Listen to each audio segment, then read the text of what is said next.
तुम जरा चुपचाप रहो, उसका वेट करते रहो। मैं जा रही हूँ।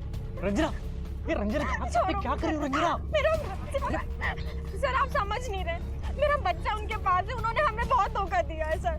टाइम तो बहुत हो गया, मुझे लगता है किडनैपर ने खतरे को भांप लिया होगा, इसलिए वो यहाँ पर नहीं आया। राणे, इस पूरे एरिया की अच्छी तरीके से तलाशी लो। देखो साहब,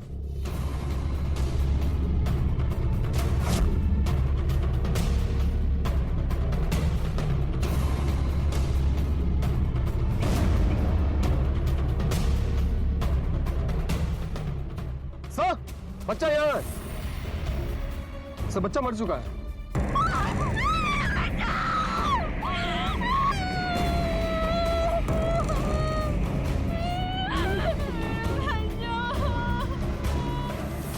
बॉडी को पोस्टमार्टम के लिए भेजें। सर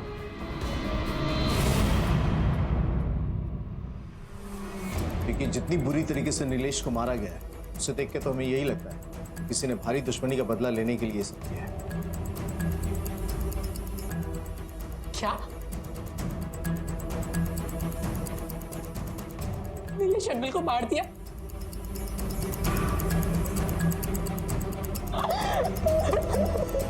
शंकर जब भी कृष्णा को मिलने आता था तो नीलेश हमेशा उनके साथ आता था।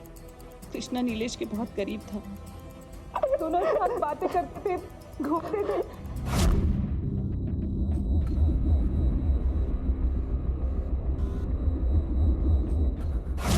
कृष्णा बेटा डरो मत। अच्छा एक बात बताओ, पिछले कुछ दिनों में नीलेश की किसी के साथ कोई लड़ाई हुई थी? I mean, तुम्हारे पापा के साथ?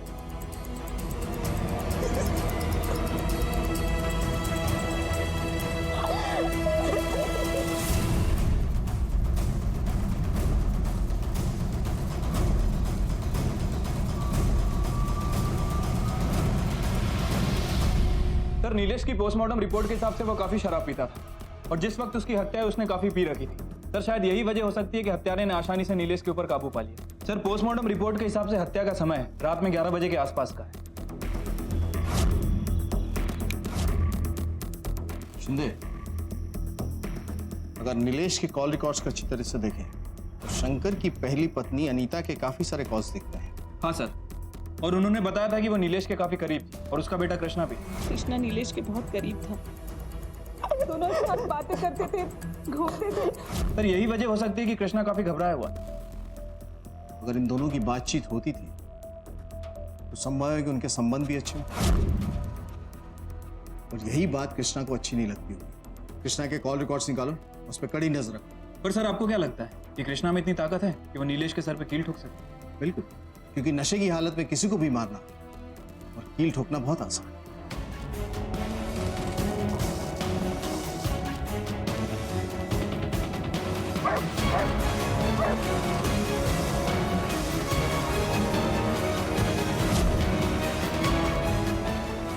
राणे, इस पूरे एरिया में अच्छे से पूछताछ करो। किसी ना किसी ने यहाँ पर किसी को आते जाते जरूर देखा होगा। सो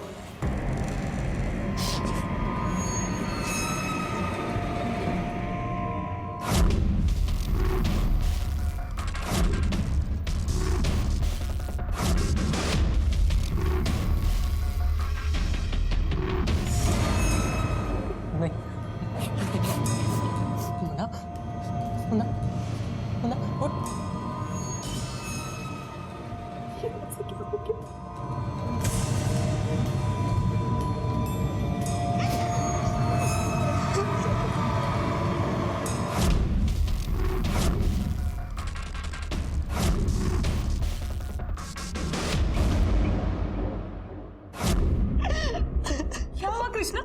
तू रो क्यों रहा है? क्या हुआ? आई मुझे अकेला छोड़। कैसे अकेला छोड़ दूं? तेरा सिवा मेरा है कौन?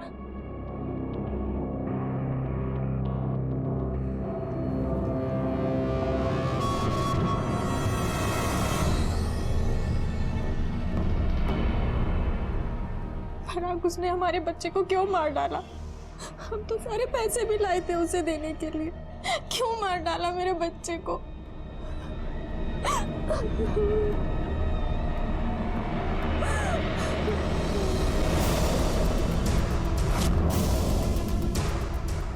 तुमने किसी को देखा था यहाँ पे? हाँ साहब, एक बच्चे को हमने देखा था। कोई सामान था उसके पास? हाँ साहब, उसके पास एक बैग था।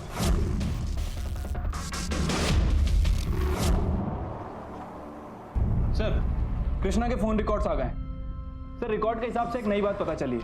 कृष्णा इस नंबर पर लगातार कई दिनों से बात कर रहा था और जब मैंने इस नंबर की डिटेल निकाली तो पता चला कि ये नंबर अनरजिस्टर्ड है, कंपनी से जल्दी बंद करने वाली। तो ये कृष्णा ही बता सकता है कि नंबर किसका है।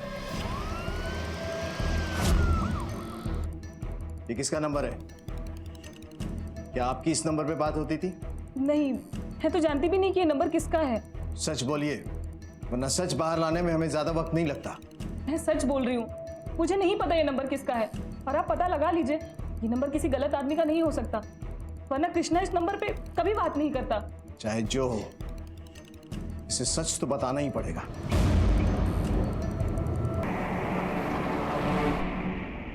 वो नीलेश अंकल का दूसरा नंबर था। क्या नीलेश इस नंबर पे बात किया करता था? और इतनी क्या बातचीत होती थी तुम दोनों के बीच में? वो सब मुझे नहीं पता। नीलेश अंकल और मैं मिलने वाले थे, मैं गया भी था उनसे मिलने, पर वो मुझे मिले नहीं। सर, अगर कृष्णा नीलेश के मरने के बाद भी उसे कॉल कर रहा था, इसका मतलब यह है कि कृष्णा को नहीं पता कि नीलेश मर चुका है। सर, इस हिसाब से तो कृष्णा ने नीलेश का खून नहीं किया। कृष्णा का बर्ताव भी बड़ा अजीब सा है। ये बात समझ में नहीं आ रही कि उसके दिमाग में चल क्या रहा है। और उससे भी बड़ी बात, बिना पेपर्स के नीलेश से सिम कार्ड क्यों लिया? कहीं वो किसी गलत चीज में इन्वॉल्व तो नहीं?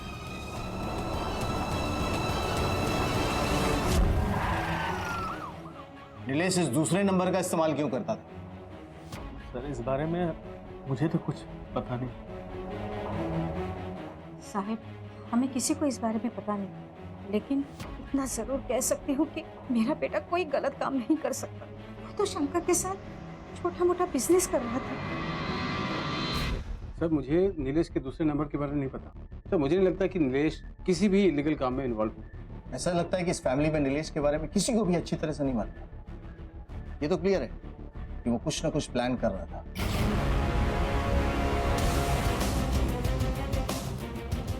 सेलुलर कंपनी से नीलेश किस नंबर का कॉल रिकॉर्ड्स निकाला? Okay sir. पता नहीं बिना वेरिफिकेशन के नंबर कैसे चालू कर दिया।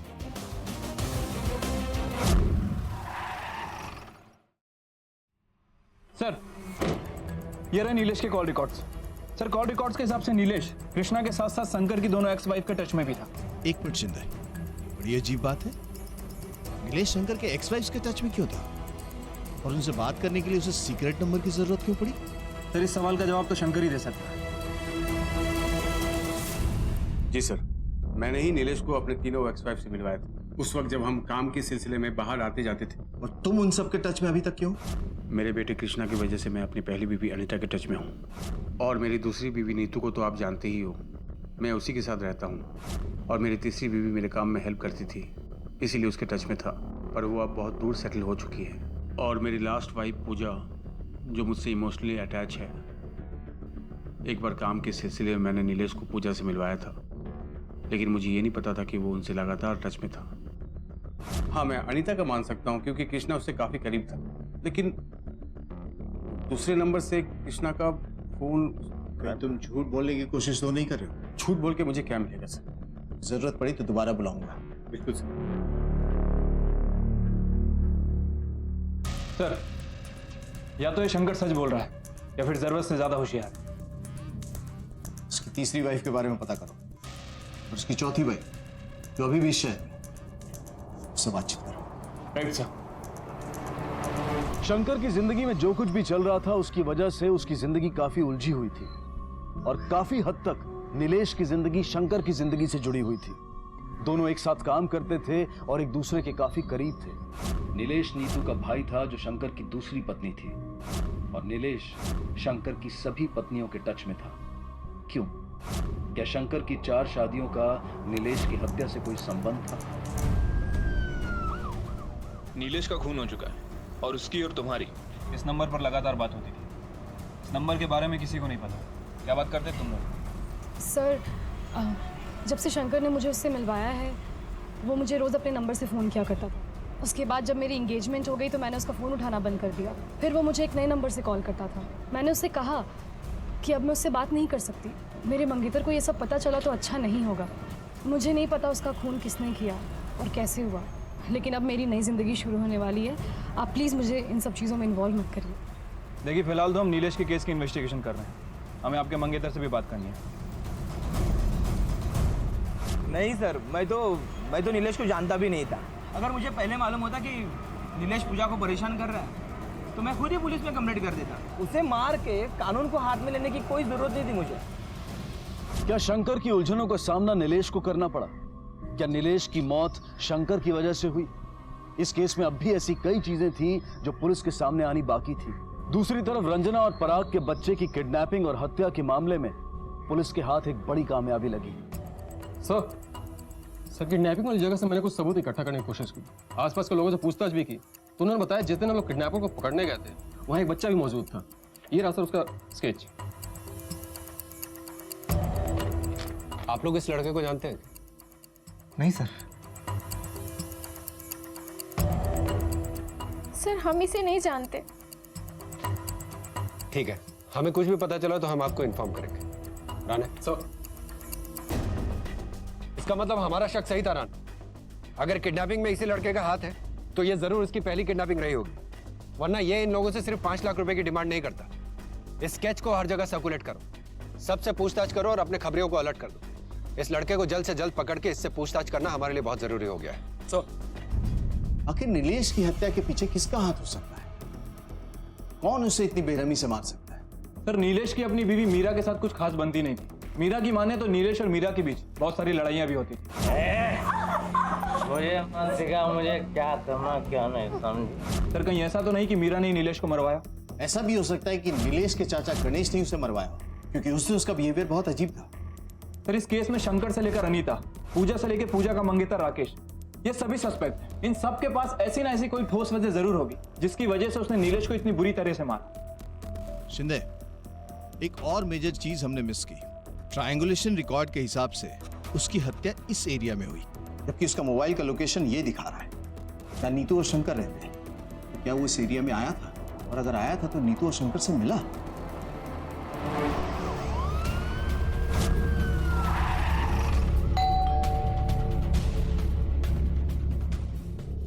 शंकर घर पे नहीं है। हमारे सवालों का जवाब तुम भी दे सकते हो कि जिस रात नीलेश की मौत हुई उस रात वो तुम लोग से मिलने आया था इस एरिया में? क्योंकि उसके कॉल रिकॉर्ड्स के मुताबिक वो इसी एरिया में था, तो डेफिनेटली तुम लोग से मिलने आया होगा, है ना? मुझे नहीं पता कि वो इस एरिया में आया था या नहीं आया था, और अगर आया भी होगा तो हम लोग घर पे थे ही कहाँ? उस रात तुम लोग कहाँ थे? झूठ बोलने का रास्ता ढूंढ रही हो या सच छुपाने का तरीके? गिरफ्तार कर लो इसे। हम उस रात को डॉक्टर के पास गए थे।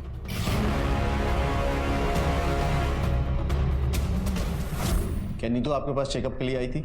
10 अगस्त की रात को नीतू मेरे पास चेकअप के लिए आई थी, पर उस रात ऐसा लग रहा था जैसे उसकी किसी के साथ हाथापाई हुई हो। ये हालत आपकी कैसे हुई? नहीं नहीं डॉक्टर, मैं ठीक हूँ, बस मुझे पेन किलर चाहिए।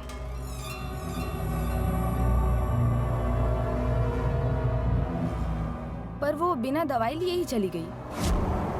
Thank you. मैं सच कह रही हूँ, मैं गिर गई थी इसलिए मुझे वो चोट लगी। देखो नीतू, तुम्हें किसी से भी डरने की जरूरत नहीं है, अपने पति से भी नहीं। मेरे पति ने कभी मुझे हाथ भी नहीं लगाया सर। तो ठीक है, एक छोटा सा मेडिकल टेस्ट कर लेते हैं, दूध का दूध और पानी का पानी हो जाएगा। अरे जब मैं कह रही हूँ कि मुझे कुछ नहीं हुआ तो आप लोग जबरदस्ती मेरा चेकअप क्यों करवाना चाहते हैं? तो ठीक, घर जाओ।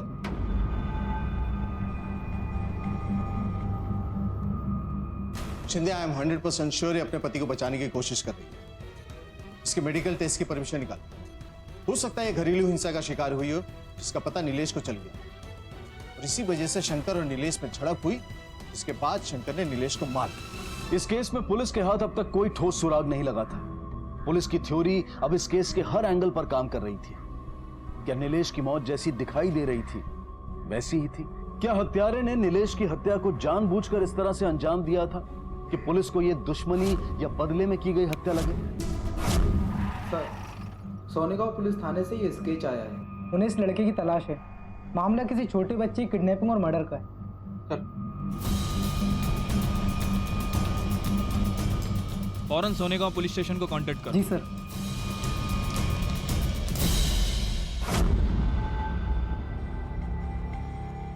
मैं उसे मारना नहीं चाहता था। मुझे तो उनसे पैसे चाहिए थे। तुम्हारे साथ और कौन था इस प्लानिंग में? मुझे नीलेश अंकल ने कहा था ये पैसे कमाने का सबसे आसान तरीका है,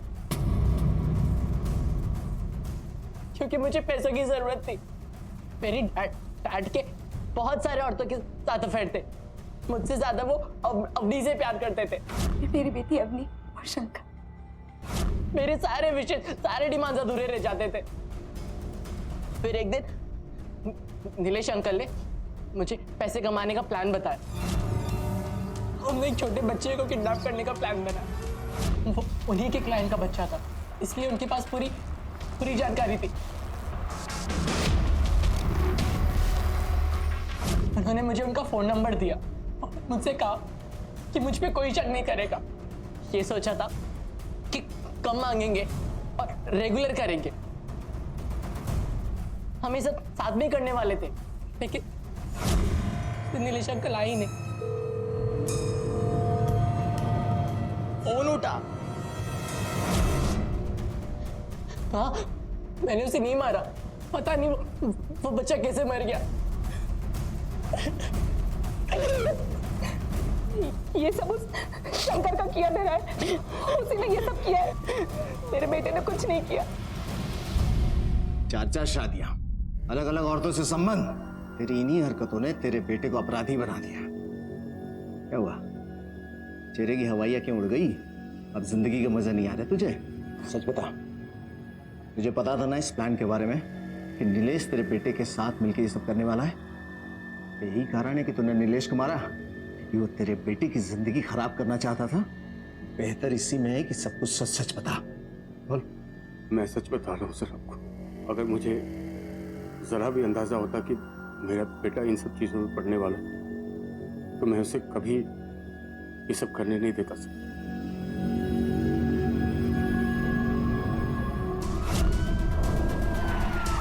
मुझे नहीं करवाने कोई भी टेस्ट वेस्ट। आप लोग मुझे जबरदस्ती ले जाना चाहते हैं? हमारे पास कोर्ट के ऑर्डर हैं और आपको हमारे साथ चलना होगा। और वैसे भी सांच को आँच क्या, चांदनी ले चलो। नहीं, छोड़ो मुझे नहीं जाना। सर, नीतू को बहुत बुरी तरीके से मारा पीटा गया है। Thanks doctor. सर, मुझे लगता है कि ये सब शंकर ने किया है। हो सकता है नीलेश ने नीतू को बचाने की कोशिश की और मारा गया। शंकर को उठाओ। पुलिस लॉकअप में थोड़ी सी खातिरदारी करेंगे तो शायद सच बोल देगा। Right sir. क्या बकवास है सर ये सब? आपने मुझे यहाँ क्यों लाया है? अपनी पत्नी से मारपीट करता है तू?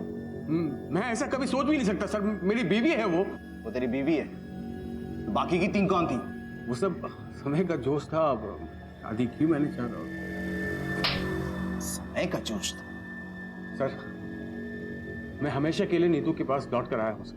और ये सब जिस दिन हुआ उस दिन मैं शहर में भी नहीं था। नीलेश कैसे मरा? मुझे क्या पता होगा सर नीलेश कैसे मरा। सच बोल रहा हूँ सर। मैं सच कह रही हूँ, मेरे पति ने कभी मुझ पे हाथ नहीं उठाया। तो तुम्हें ये चोट कैसे लगी? सर, जब मुझे उनके अफेयर्स के बारे में पता चला तो मैंने खुद से ही खुद को चोट पहुंचा ली। सच क्या है ये तुम पता लगा ही लेगी। अभी जा सकते।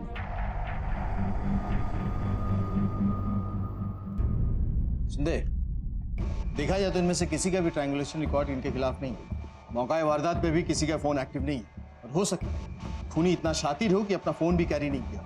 कुछ तो है जो हम मिस कर रहे हैं। और ये देखो, इस कहानी का ये किरदार जो शायद मिसिंग लिंक भी हो और यही इसके हाथ की हथकड़ी भी बने, क्योंकि कॉल रिकॉर्ड्स के मुताबिक खून होने से 2-3 दिन पहले जहां जहां नीलेश का लोकेशन दिखा रहा है वहीं वहीं इसका भी फोन एक्टिव है। कहीं ये शख्स उसका पीछा तो नहीं कर रहा? और अगर इसने नीलेश को मारा, क्यों मारा? सर, मैं अपने होने वाले बच्चे के बाप को क्यों मारूंगी? मुझे वैसे भी कोई सपोर्ट नहीं है। मैं अपने आप को ऐसे सिचुएशन में क्यों डालूंगी सर? गुस्सा, जलन, ये 2 चीजें काफी हैं किसी को भी मारने के लिए। और अब तुम्हारे सच छुपाने से भी कुछ नहीं होगा, क्योंकि हमने ये पता किया है तुम्हारा भाई रवि हमेशा नीलेश के आसपास ही रहता था। हाँ, मैं उनके आसपास ही रहा करता था, उन पर नजर रखता था, पर मैंने उन्हें मारा नहीं है। नीलेश पे नजर क्यों रखता था तू? नीलेश अपने जीजा शंकर को अपना गुरु मानता था और शंकर ने भी उसे अपना चेला बना लिया था। वो उन्हीं के नक्शे कदम पर चलता था।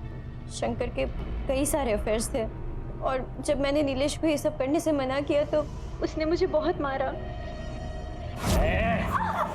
मुझे मत सिखा मुझे क्या करना क्या नहीं, समझ अपनी औकात में रह। मैं अपने होने वाले बच्चे के लिए चुप रही।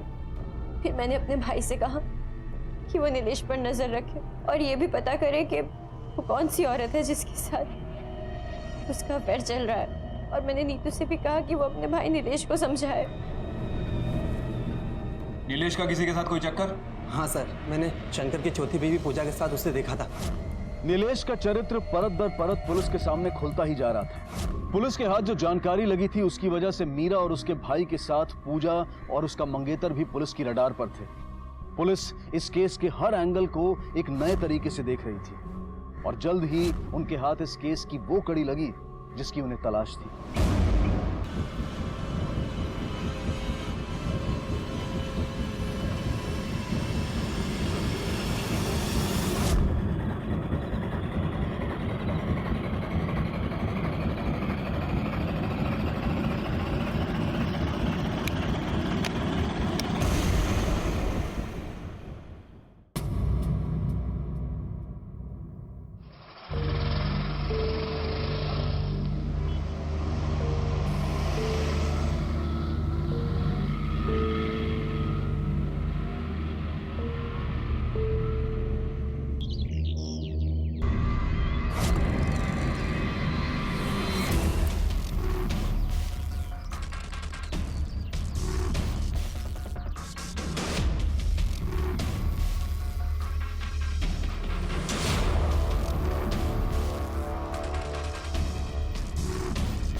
बेरहमी से मारा है इसे। यस सर, सर पे कील भी ठोकी गई है।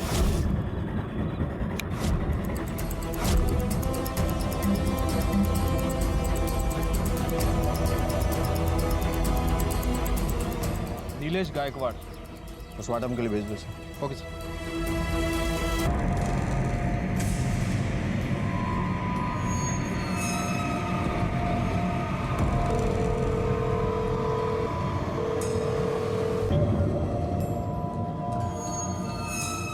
फोन उठा।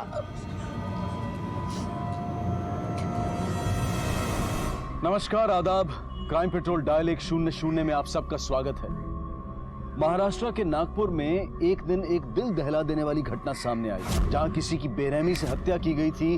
वहीं दूसरी तरफ एक लड़का एक छोटे से बच्चे के साथ किसी के इंतजार में बैठा था। कौन था ये लड़का और उसके साथ ये बच्चा कौन था, और जिस शख्स की बेरहमी से हत्या की गई थी वो कौन था और उसकी हत्या की वजह क्या थी?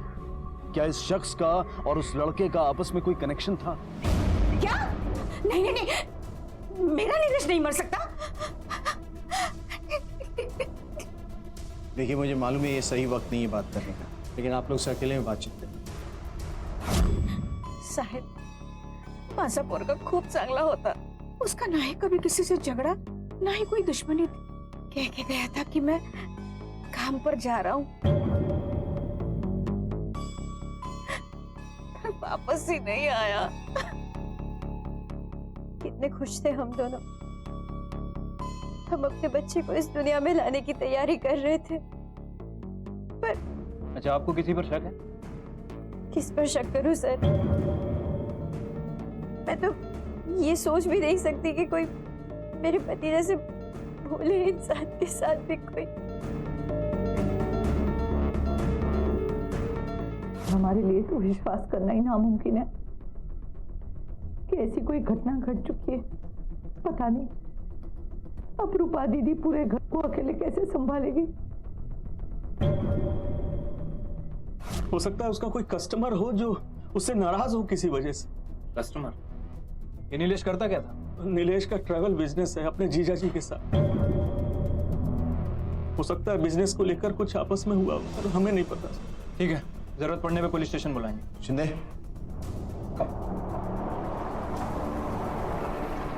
नीलेश के परिवार में किसी को भी ऐसा नहीं लगता कि उसके किसी के साथ दुश्मनी हो सकती है, और जिस तरह से उसे मारा है देख कर नहीं लगता कि लूटपाट के चक्कर में उसे मारकर वहां फेंक दिया गया है। और जितनी बेरहमी से मारा है उतनी बेरहमी से कोई किसी का कत्ल तभी कर सकता है जब उससे बहुत नफरत करता हो। नीलेश के बारे में अच्छे से पता लगाओ। जिस दिन उसका कत्ल हुआ उस दिन वो कहाँ था, किस किस से मिलने वाला था, किस किस के टच में था। छोटी से छोटी और बड़ी से बड़ी इंफॉर्मेशन भी मुझे चाहिए। सर, नीलेश के चाचा ने बताया कि नीलेश ट्रैवल कंपनी में काम करता था। उसके पड़ोसी से पूछताछ करो, देखो किसी ने कुछ नोटिस किया था क्या। ऐसा तो कुछ अजीब नहीं देखा मैंने, सब कुछ नॉर्मल है। अच्छा, उसके किसी से कोई दुश्मनी या फिर कोई लड़ाई झगड़ा? वैसे तो बहुत अच्छा आदमी है, सबसे बहुत अच्छे से बात करता है, पर आजकल इतना टाइम कहाँ मिलता है कि एक दूसरे पे ध्यान दो। आएंगे।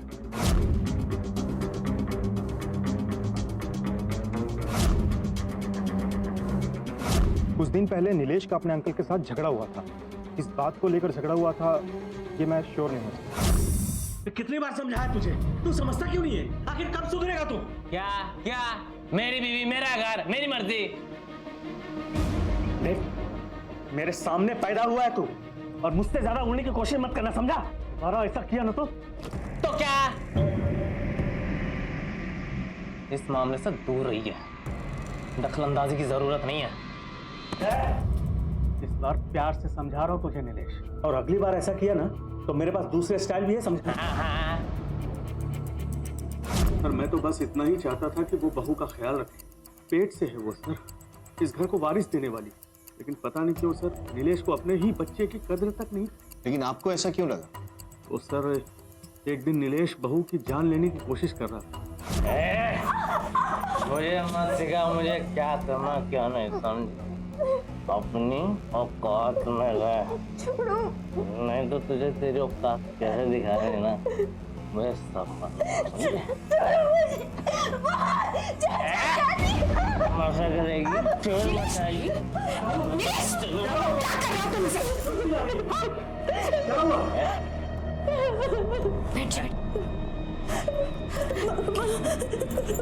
मुझे चैन से मारने की कोशिश की। बहू की हालत देख के मुझे बहुत गुस्सा आया था, इसीलिए अगले दिन मैंने नीलेश को डांटा था। माना कि मैं नीलेश से गुस्सा था, पर इसका मतलब ये नहीं कि मैं उसे जान से मारता हूं।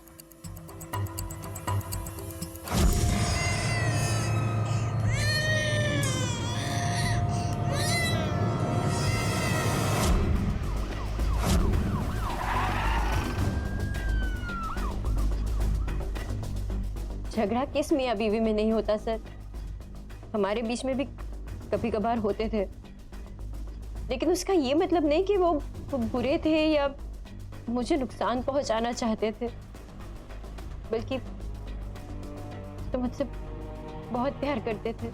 मेरा कहीं ऐसा तो नहीं कि तुम कुछ छुपा रही हो हमसे? मैं क्या छुपाऊंगी सर? देखो, हम तुम्हारे पति के कातिल की ही तलाश कर रहे हैं, और ऐसे में हर एंगल से इस केस की छानबीन करनी ही पड़ेगी।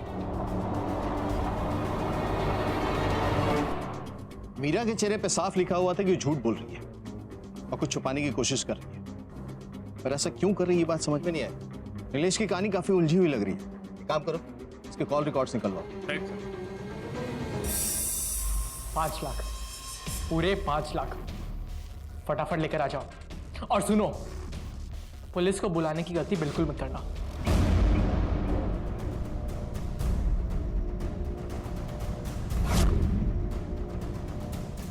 कॉल की ड्यूरेशन बहुत कम थी, हम कॉल को ट्रेस नहीं कर पाए। सर, मेरा बच्चा मिल जाए बस, बदले में उनको जो चाहिए ना हम देने के लिए तैयार। जितने भी पैसे चाहिए हम दे देंगे। सर, मुझे मेरा बच्चा चाहिए।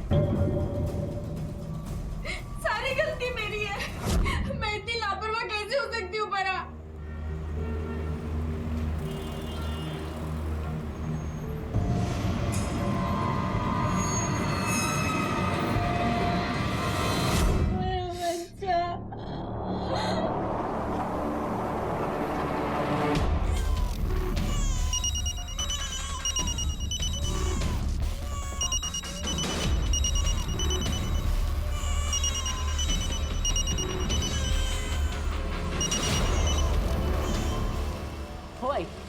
कृष्णा, कुठे आहे तू?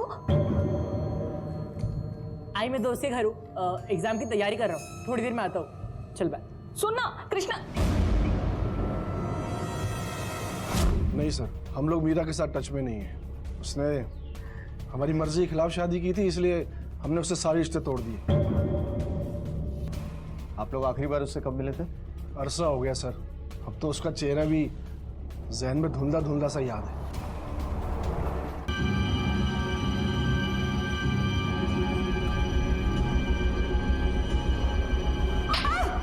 हमसे झूठ क्यों बोला था? एक बार फिर पूछ रहा हूं, कैसे लगी चोट?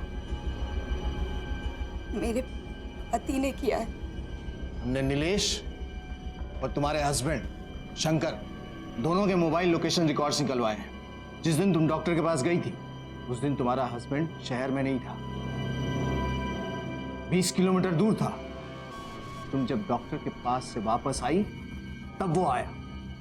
क्या 20 किलोमीटर दूर से उसका भूत तुम्हें मारने के लिए आया था? डॉक्टर के पास जाने से पहले तुम्हारा भाई नीलेश तुम्हारे साथ था। माजरा क्या है? माजरा क्या है?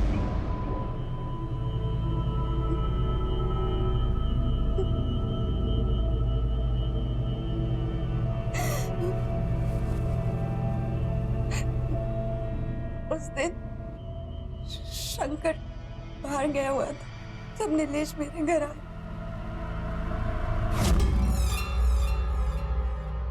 चल उठ, चल घर जा, बहुत पी ली तूने, रात भी हो गई, चल उठ। तू ना कभी कभी मेरी पहाड़ी डाल दी। ऐसा लगता है जैसे झींगा बोल। कभी कभी ऐसा लगता है कि मैं ही जीजा क्यों हूँ। कैश की जिंदगी है साथ, दोनों हाथों में लड़के ही लड़कियां। चुप कर, तुझे वैसे बनने की कोई जरूरत नहीं, समझा? आजाद, तुझको क्या मालूम, इससे ज्यादा नशा किसमें होता। चल उठ, उठ, बहुत हो गया, घर जाओ। हटना दीदी। पागल है क्या तू भी ना? पागल हो गया क्या तू? हाँ, तेरा दिमाग खराब हो गया है, तुझे कुछ समझ नहीं आ रहा क्या? अरे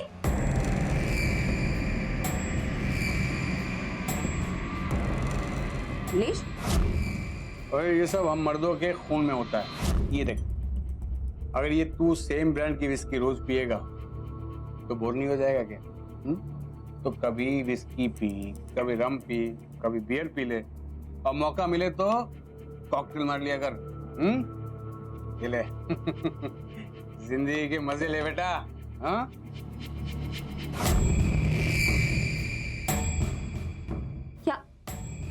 क्या हुआ नीलेश? प्लीज नीलेश, तू मुझे ऐसे क्यों देख रहा है? नीलेश, नीलेश क्या कर रहे हो? नीलेश, नीलेश तुम्हारा दिमाग खराब हो गया क्या? नीलेश छोड़ो इसको। नीलेश, नीलेश प्लीज, नीलेश, नीलेश प्लीज मुझे छोड़ दो। नीलेश नहीं, नीलेश नहीं।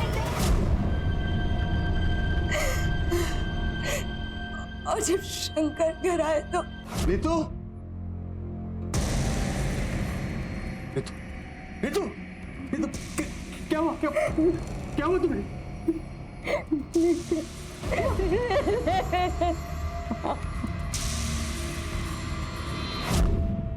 मैंने तुरंत उसको फोन किया और मिलने के लिए कहा।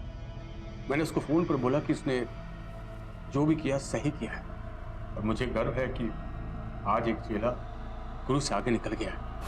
ये सब आप ही ने से सिखाया गुरुदेव, मेरा काम देवता। आप ही ने तो ज्ञान दिया था ना कि काम के आगे सब मुंह माया छोड़ दो, मत देखो कौन है क्या होगा, जो दिल में कर दो। करते गुरु गुड़ रह गया और चेला शक्कर से भी मीठा हो गया। और अब दिक्कत क्या है?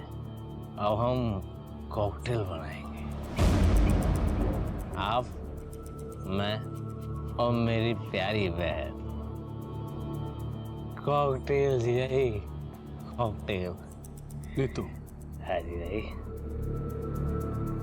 कॉकटेल बनाएगा वो।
फूल बोओगे तो आम नहीं मिलेगा।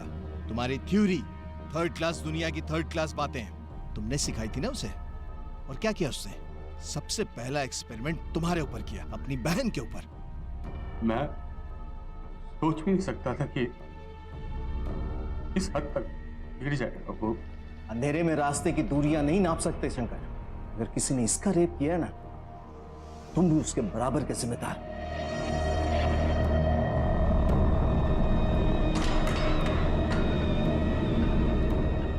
रोमांच और उत्तेजना से अश्लीलता और जुर्म की दूरी सिर्फ एक कदम की होती है। आने वाले खतरे को भांप कर भी कुछ ना करना जुर्म को दावत देने जैसा है। कभी कभी अपनी और हमारे अपनों की भलाई के लिए सही वक्त पर आवाज उठाना जरूरी होता है। जब भी कभी आपको अपने आसपास या अपने परिवार में कुछ ऐसा दिखाई दे जिससे आपको होने वाले जुर्म की दस्तक सुनाई दे, तो चौकन्ने हो जाइए, क्योंकि आपका एक सही कदम आने वाले खतरे को टाल सकता है। इसी विचार के साथ अब मैं अनूप सोनी आपसे विदा लेता हूं। फिर मुलाकात होगी अगले एपिसोड में एक और चौंका देने वाले केस के साथ। तब तक अपना और अपने परिवार का ख्याल रखें और देखते रहें क्राइम पेट्रोल डायल 100। सबक एक को सीख हम सबको। जय हिंद।